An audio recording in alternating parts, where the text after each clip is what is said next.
Welcome to Food News Today. A new report out shows a glimmer of hope for American waistlines. And you might love sushi, but are you getting what you asked and ordered? And if you find pairing wine with food confusing, stay tuned. We've got a solution. Let's get started.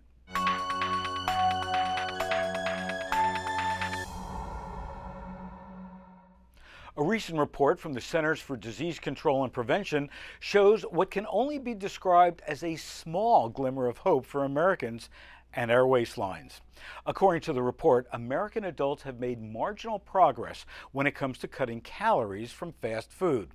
Diet busters such as French fries and pizza accounted for, on average, about 11% of U.S. adults' caloric intake from the years 2007 to 2010. Now, the good news is that's down about 13% for the period between 2003 and 2006. This ever so slight decline in fast food consumption among adults reflects a growing trend towards eating healthier.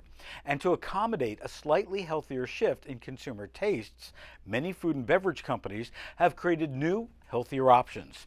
For the average American kid, however, the CDC report says that they're overall consuming fewer calories than they used to, but the percentage of their calories from artery-clogging saturated fat was still above the optimal level.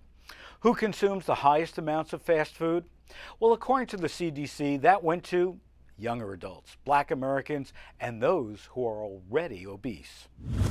We told you about investigations by Oceana and the Boston Globe that revealed significant seafood mislabeling in cities like New York and Boston. But now, a new report from Oceana confirms mislabeling of seafood is a countrywide issue. Between 2010 and 2012, Oceana took 1,215 seafood samples from 674 retail outlets in 21 states. When they tested the seafood's DNA, they found that 33%, one-third, were actually mislabeled. Aside from the obvious issue of being cheated out of buying the fish you really want and maybe getting charged more, a major concern is the health ramification. For example, grouper was replaced with species like king mackerel, which is high in mercury. And white tuna was replaced with escalar, which contains a naturally occurring toxin that can cause gastrointestinal problems.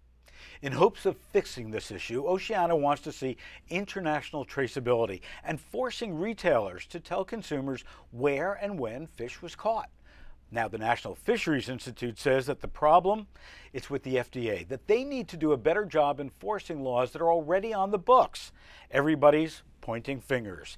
Everybody's discussing what should be done. In the meantime, though, a great tip for you is to find seafood retailers through the Better Seafood Board that have been certified to be truthful. Does pairing wine with food confuse you? I mean, you're probably familiar with red wine for red meat and white for chicken and fish, but are you lost with the more subtle details and flavors? Well, fear no more. We present to you, courtesy of Wine Folly, one of the most helpful wine and food pairing charts we've seen in a long time. In a very simple fashion, this chart recommends a variety of wines for several different food groups. Soft cheese, try it with a rich white, such as a Chardonnay. For hard cheese, try a bold red. And for a rich fish, well, you could try a light red like a Pinot.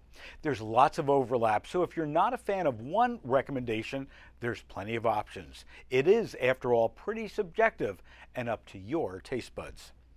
That's all for this week's edition of Food News Today. Don't forget to check out supermarketguru.com and send me a message on Facebook or Twitter. I'd love to hear from you.